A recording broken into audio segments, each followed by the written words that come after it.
സംസ്ഥാനത്ത് 14 നടക്കുന്ന തദ്ദേശ തെരഞ്ഞെടുപ്പിന്റെ പ്രചാരണം അന്തിമഘട്ടത്തിലെത്തിയതോടെ അവസാന ലാപ്പിൽ പോരാട്ടം കടുപ്പിക്കുകയാണ് രാഷ്ട്രീയ മുന്നണികൾ.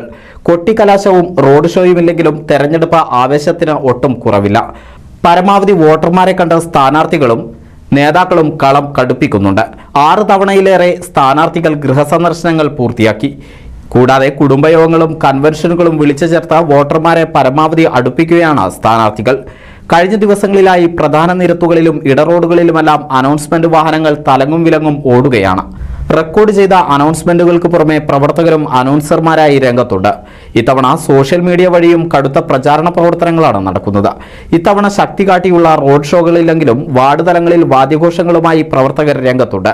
അതേസമയം വോട്ടർ ലിസ്റ്റ് വിതരണവും മുന്നണികളുടെ നേതൃത്വത്തിൽ ആരംഭിച്ചു. വീടുകൾ കയറിയിറങ്ങി സ്ഥാനാർത്ഥികൾ ഉൾപ്പെടെയുള്ളവർ വോട്ടുകൾ തങ്ങൾക്ക് അനുകൂലമാക്കാനുള്ള നെട്ടോട്ടത്തിലാണ്.